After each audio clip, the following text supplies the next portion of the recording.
De tempos em tempos, uma nova obsessão, uma nova dieta, novos tratamentos estéticos, coisas mirabolantes procurando uma solução para perder peso, se privando de muitas coisas, num grau de neurose absurdo. O sofrimento é sempre muito intenso, porque não conseguimos manter esse padrão alimentar por muito tempo. É muito sacrificante. Então, acabamos perdendo o controle mais uma vez. De segunda a sexta, costumamos entrar no modo privação total. Mas sábado e domingo, comemos tudo que vem pela frente. Uma fissura por doces e carboidratos, comer sem parar. Depois, vem a culpa e mais sofrimento. Frustrada e faminta, acabamos comendo ainda mais de ansiedade. E depois vem a culpa. Esse círculo vicioso não para nunca. E é sobre isso que nós vamos falar na parte 2 do resumo do livro Fazendo as Pazes com o Seu Corpo, da Diana Garbin. Ela traz o lindo relato da sua história com o seu corpo e como que ela fez para superar os seus maiores desafios. E hoje ela consegue viver uma vida saudável e equilibrada. Então, querida leitora, pegue o seu café e vamos para a parte 2 de Fazendo as Pazes com o Seu Corpo. No início de 2015, eu procurei uma psicóloga e fiz 1 ano de terapia. Mas eu não falava abertamente sobre as maluquices que eu vinha fazendo a vida toda para emagrecer. Contei que sofria diante da comida, que não aceitava o meu corpo, que vivia infeliz com o espelho. Mas não achei que eu precisava contar sobre os remédios, as dietas absurdas, as tentativas de provocar um vômito, os procedimentos estéticos agressivos. Nunca imaginei que eu estava doente. Fazer essas coisas para mim era normal.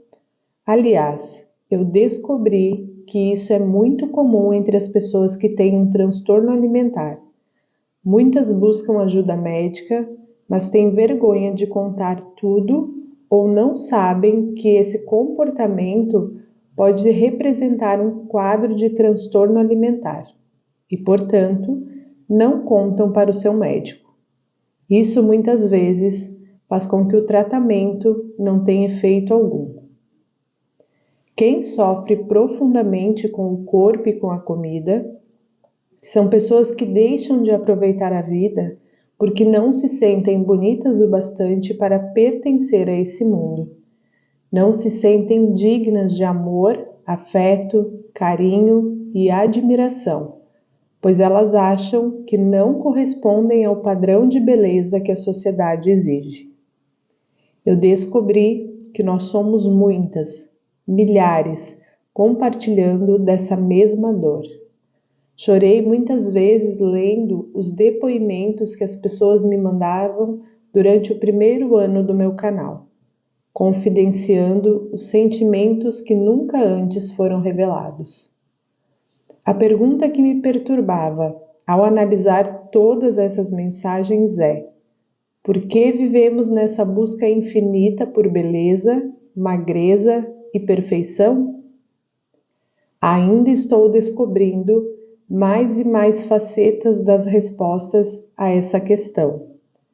Mas depois de tudo que eu vi, depois de tudo que eu li, estudei e aprendi, eu tenho certeza de que a perfeição, ela não existe. Somos todos imperfeitos e cheios de defeitos. É a nossa condição de seres humanos. Por muitos anos eu tentei ser perfeita em tudo, mas para ser aceita, para ser reconhecida no meu trabalho, para ser amada. E agora eu sei que esse esforço foi em vão, pois nunca seremos perfeitos de verdade. Ou melhor, como a nossa mente acha que existe a perfeição.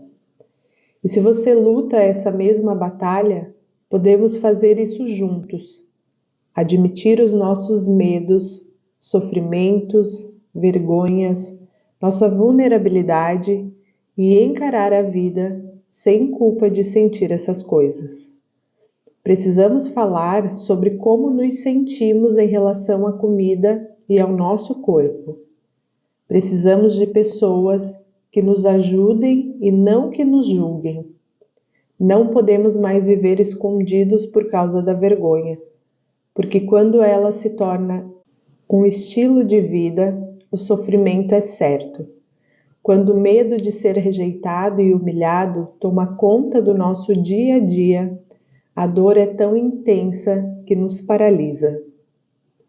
Quando eu lancei o meu canal e comecei a fazer o tratamento, a primeira coisa que eu fiz foi pesquisar tudo sobre transtorno alimentar e alimentação saudável. Eu tinha muitas dúvidas e desejava descobrir de onde vinha a ideia de que a beleza do corpo e a sua adequação estão relacionados com a magreza.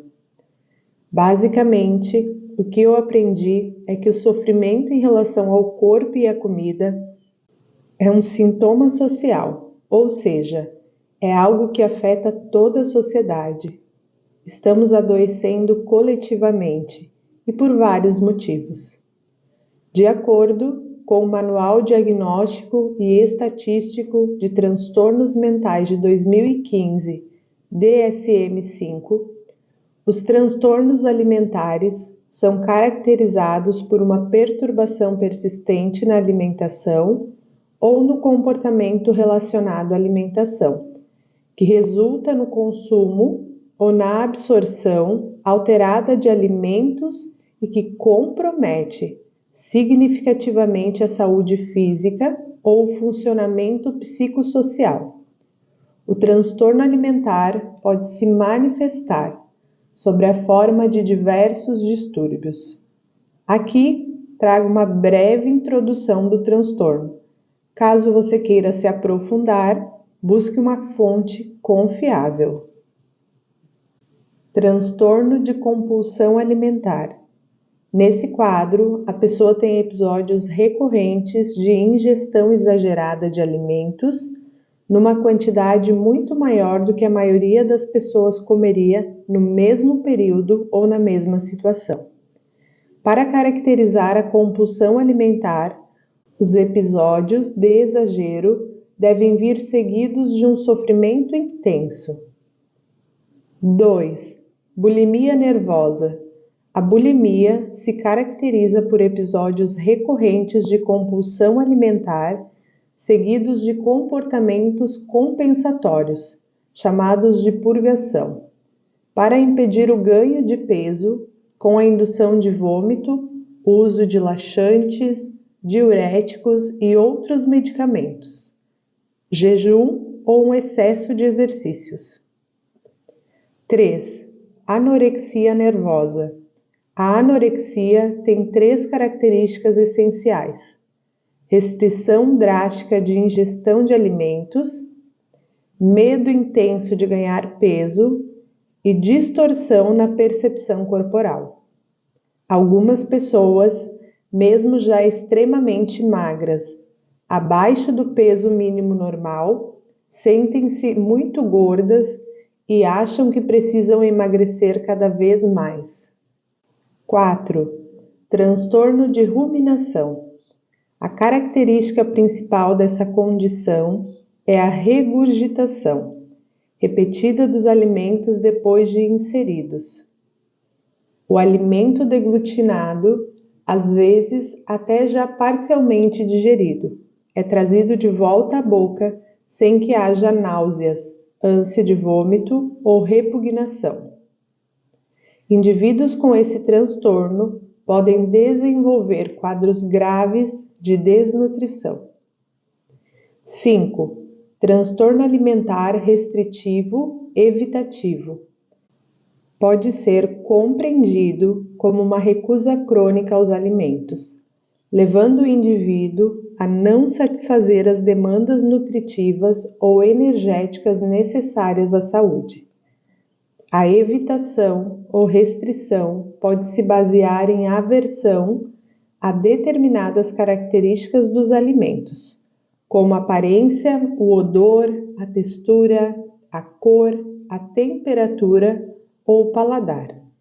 Em casos graves, a desnutrição pode ser fatal. Essa condição, em geral, está relacionada a transtorno de ansiedade do que a preocupação com a perda de peso ou com a forma física. Na última década, os números relacionados às chamadas doenças da beleza cresceram de modo alarmante.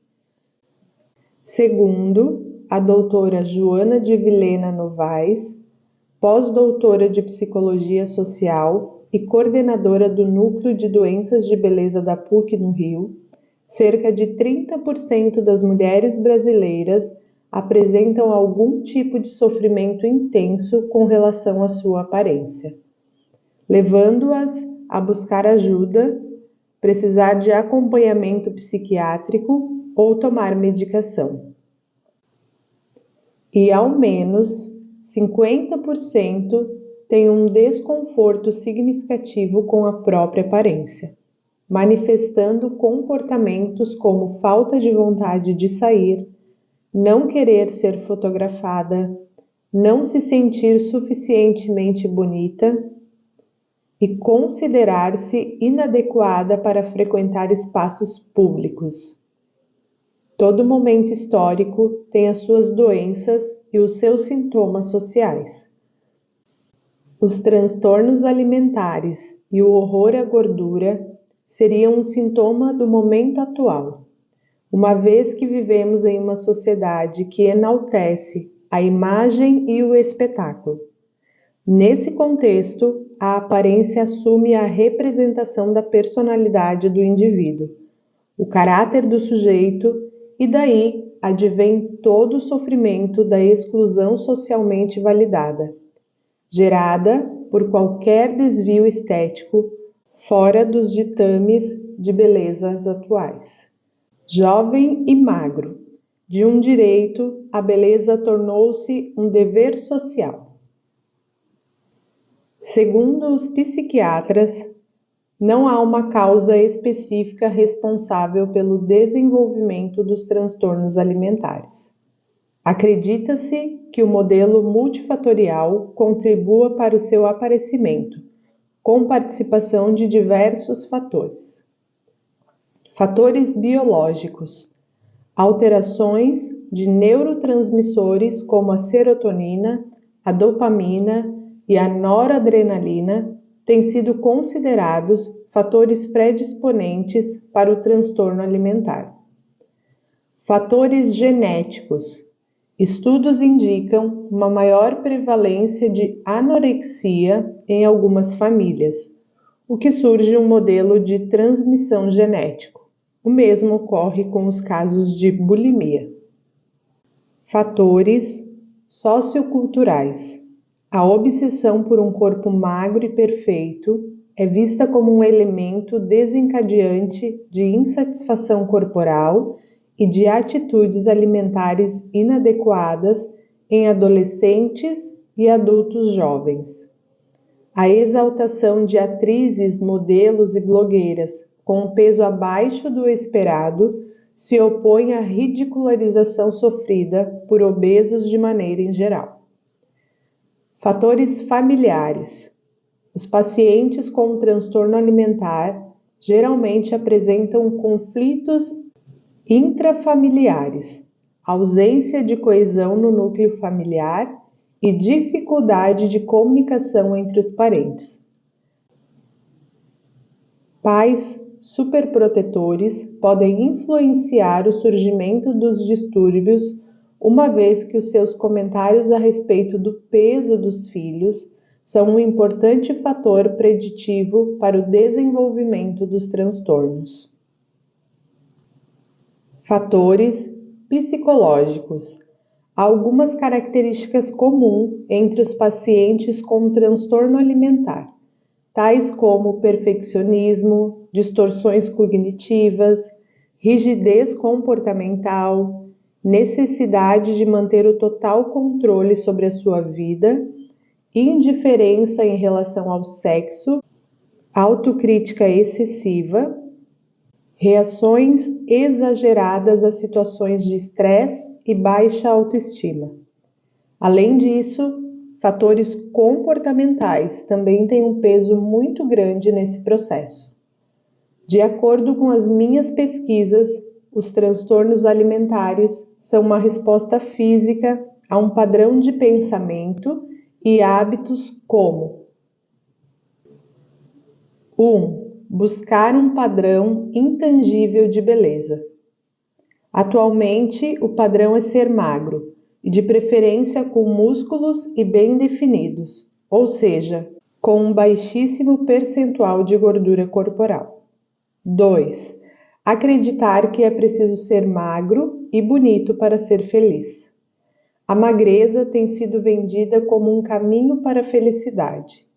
Quem é magro é bonito e feliz, portanto, é realizado. Eu mesma fui vítima dessa armadilha a vida toda, acreditando que só me sentiria completa quando a balança mostrasse o peso que eu desejava. O que precisamos entender é que ser magra e bonita não é e nunca foi garantia de felicidade. Somos levadas a acreditar que o segredo da felicidade está em ter uma boa forma física, mas não percebemos que ser lindo e magro proporciona apenas beleza e magreza, e essas características não são sinônimos de felicidade, de saúde ou de bem-estar. Esse é um terrível engano.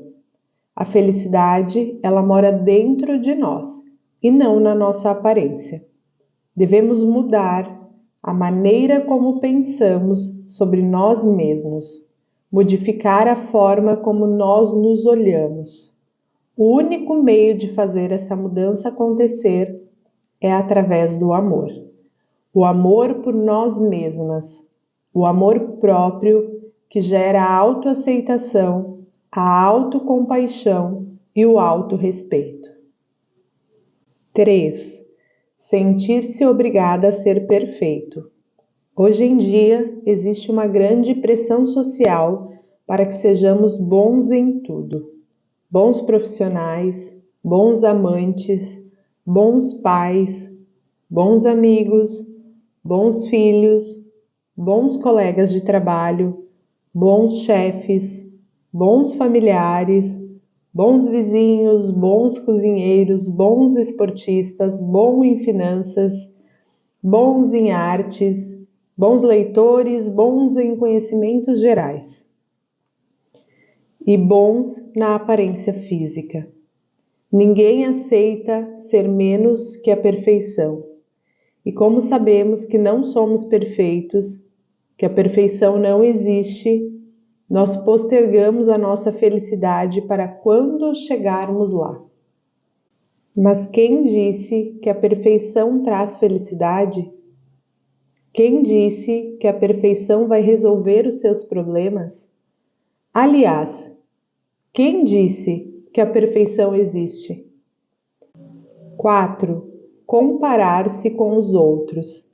Estamos a todo momento nos comparando com os outros. Comparamos o nosso corpo com a das atrizes da TV que nós consideramos maravilhosas, com a das modelos na capa das revistas, com a das blogueiras que seguimos na internet, com o corpo daquela amiga linda que vive postando fotos de biquíni.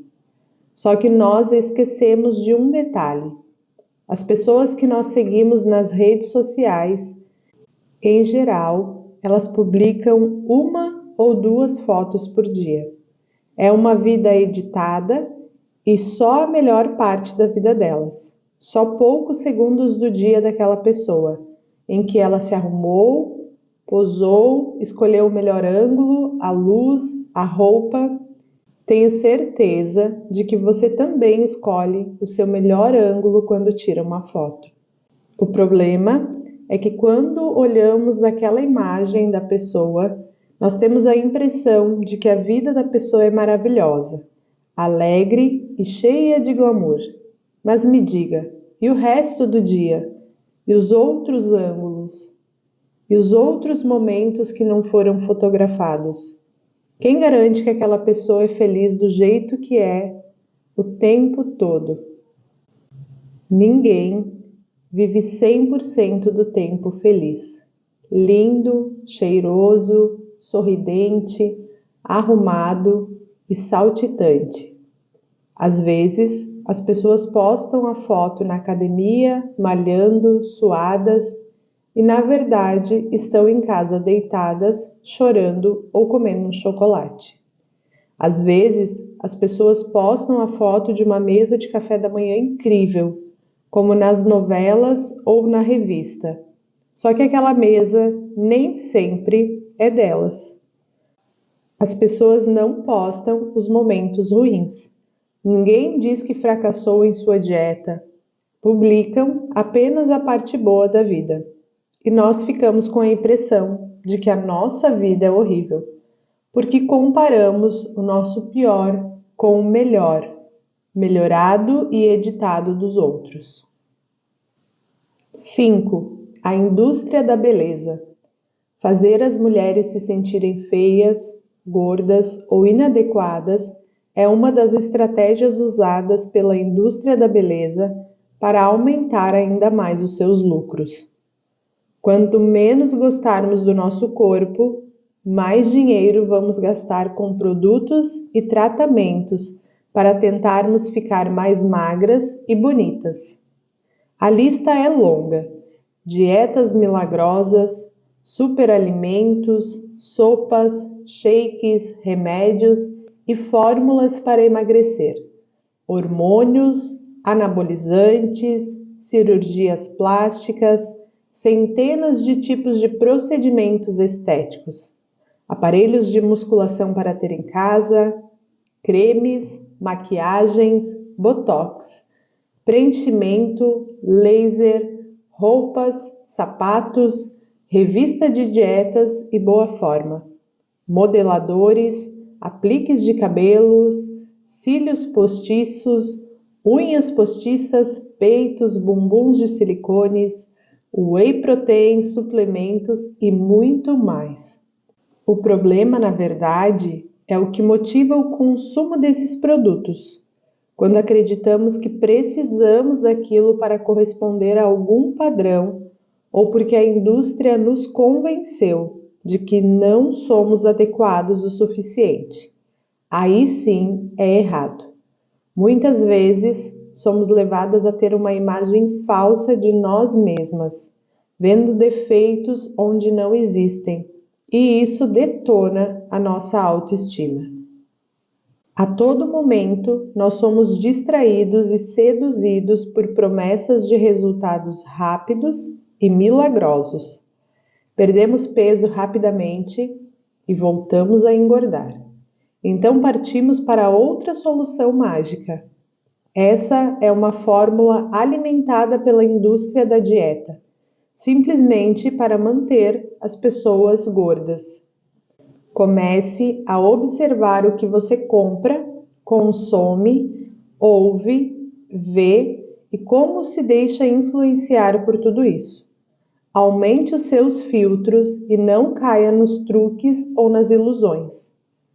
Existe no cérebro algo chamado do centro do apetite.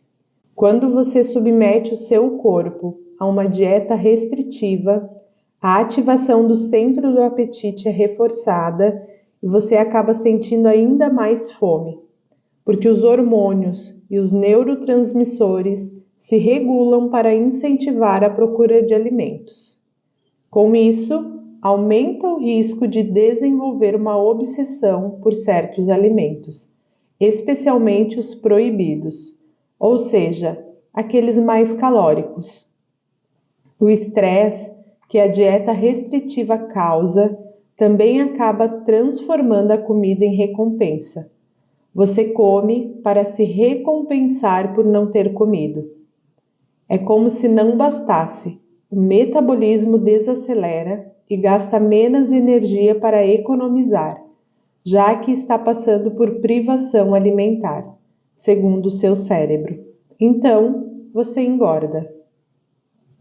A psicóloga Amanda Menezes Galo me explicou que o mecanismo que sustenta essa relação entre a comida e as emoções é a repetição de um ciclo composto pelo que sentimos, pelo que fazemos com o que sentimos e pela sensação de prazer ou alívio que isso provoca. Ou seja, ao sentir angústia, ansiedade, medo, raiva ou tristeza, por exemplo, algumas pessoas se permitem comer algo que consideram saborosos. Em geral, alimentos ricos em açúcar e gordura. Naquele breve momento, elas podem sentir um alívio, um prazer e um conforto por estarem desviando o foco do sentimento desagradável. Em geral, percebemos esse alívio de forma inconsciente. Em uma próxima ocasião, nós tendemos a repetir o comportamento que gerou o alívio. Nesse caso, iremos comer. A etapa seguinte seria um sentimento de culpa e vergonha por ter usado a comida como uma válvula de escape, dando início a um círculo vicioso. O que precisa ser ressaltado é que, da mesma forma que o hábito de comer as emoções é instalado a partir da repetição, outras atividades também podem ocupar esse lugar.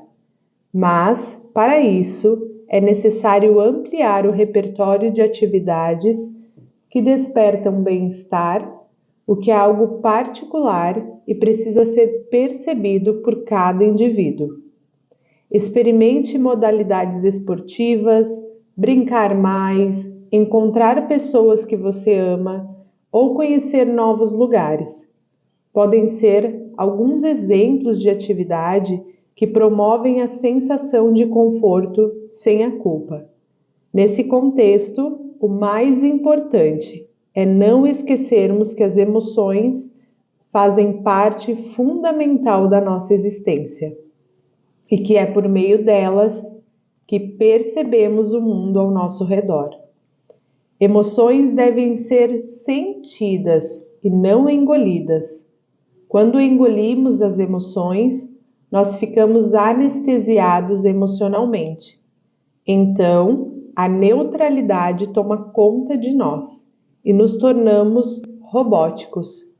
Você precisa descobrir quais são as suas vergonhas, os seus medos, porque talvez esteja se entupindo de comida para não enfrentar alguma dor que esconde lá no fundo do seu coração. Eu sei que mexer em certas coisas do seu passado vai doer, mas o único jeito de resolver os nossos problemas é aceitar que eles existem e encará-los de frente. Quando você estiver triste, chore. Se estiver com raiva, grite. Se estiver feliz, sorria, abrace alguém. Você não precisa comer nessas situações. Anota aí uma frase para sua vida. Emoção vivida não vira comida. Não sou mais aquela mulher que colocava a vida em risco para ser magra. Sou uma mulher mais madura que está aprendendo a ser feliz e a ficar em paz com o seu corpo e com a sua alimentação, sem depender do número da balança para se sentir feliz. Mas para mim, esse processo envolve 3 pilares.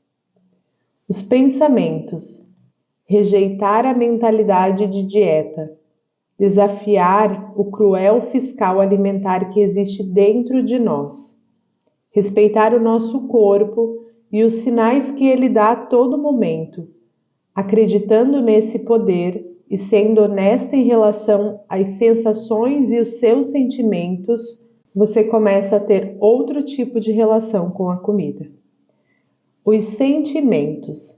Sentir as emoções, viver as emoções e não comê-las. Não transformar os sentimentos em algo que precisa ser resolvido diante da comida. As comparações. Saber que não existe um corpo melhor ou pior que o seu. Ele é único e é um reflexo da sua vida, das suas experiências e emoções. E é exatamente por isso que não tem comparação com nenhum outro corpo. Livre-se dos padrões que a sociedade tenta impor sobre comida e corpo. Só você tem a sabedoria interna para regular a sua alimentação, para ouvir a sua fome. Você já tem todas as ferramentas de que você precisa para comer com equilíbrio e prazer. Por isso, é necessário libertar-se dos falsos conceitos de alimentação saudável. Aprendi que a alimentação saudável é aquela que faz bem para o corpo e para a mente. Se você só come salada e carnes magras, vai continuar infeliz. Seu corpo até pode ficar saudável e magro, mas o sofrimento jamais vai deixar a sua mente estar saudável e em paz à mesa. Saúde também é ter paz na hora das refeições. Claro que esse é um processo que gera muito medo e insegurança, especialmente se você está aprisionada em dietas há muito tempo. Eu senti um medo gigantesco quando iniciei o tratamento, mas a minha nutricionista disse: não tenha medo da sua fome. A fome é natural e saudável. Quanto mais medo da sua fome você tiver e menos medo de comer, mais o seu cérebro vai aumentar o seu apetite, pensando que você não executou os sinais dele. Vai ser mais difícil de se controlar depois. Depois de tudo que eu aprendi, finalmente cansei de esperar para ser feliz com o meu corpo e com a comida. Mas isso não significa que eu virei uma chave e passei a gostar do meu corpo do dia para a noite. Foi uma longa e dolorosa jornada. Eu escolhi esses 2 adjetivos cuidadosamente porque eu não vou enganar você com falsas promessas. Dizer que eu descobri a fórmula mágica para o amor próprio e para a aceitação corporal. Não acredite em ninguém que diga que isso é fácil e rápido. Seja grata todos os dias pelo corpo que você tem hoje. Não importa a forma dele. Só somos capazes de cuidar bem daquilo que amamos. Portanto, ame-se com compaixão e sem julgamentos. Esse é um passo fundamental para começar a cuidar de si mesma. Para finalizar esse nosso resumo de hoje, eu vou deixar um relato que consta no livro. Hoje, quando eu estava no avião, indo para São Paulo, a aeromoça me ofereceu um sanduíche e eu, confortavelmente, disse não, obrigada. Foi a primeira vez na minha vida que eu disse não para algum tipo de comida sem pensar. Eu não disse não porque estou de dieta, porque não quero engordar ou porque não posso comer carboidratos. Eu disse não porque não estava com fome nem com vontade de comer. Naquele momento, eu percebi que a comida não mandava mais na minha vida. Não consegui segurar as lágrimas e chorei de alegria, porque eu me dei conta de que tudo com o que sempre sonhei começou a acontecer. Aprendi a confiar no meu corpo. Agora, ele me diz quando está com fome e quando eu já comi o suficiente. Em alguns dias, ele só quer uma salada. Em outros, ele deseja algo mais pesado ou algo mais gorduroso. Às vezes, eu como pouco porque não estou com fome. Às vezes, como mais simplesmente porque estou com vontade. E isso é normal e saudável. Hoje eu tenho livre-arbítrio para comer o que eu quiser, porque não existe nada proibido na minha alimentação. Finalmente, eu consegui. Foram 22 anos de guerra, Mais de 2 anos de tratamento.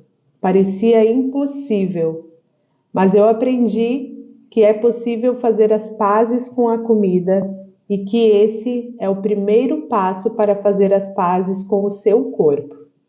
A sensação de ter paz na hora de se alimentar é de vitória e de liberdade, porque não é mais a comida que escolhe por você, é você que escolhe. Dayana Garbin, 35 anos, 27 de março de 2017. E assim, a gente encerra a segunda parte do resumo Fazendo as Pazes com o Corpo, de Dayana Garbin. Esse livro é um verdadeiro convite à reconciliação com quem somos, com o corpo que temos hoje, com a história que ele carrega e com tudo o que já vivemos até aqui. Fazer as pazes com o corpo é, na verdade, fazer as pazes com a vida. É entender que o amor próprio, ele não nasce da perfeição, mas da aceitação. Que o corpo não é seu inimigo, é sua morada. E quanto mais gentileza a gente oferece a ele, mais liberdade encontramos em ser quem realmente somos. Se esse conteúdo tocou o seu coração, compartilhe com alguém que também precisa ouvir essa mensagem. Ah, e não esquece de se inscrever no canal para você ficar por dentro de todos os resumos que vão chegar por aqui. Um grande abraço e eu te encontro no próximo vídeo.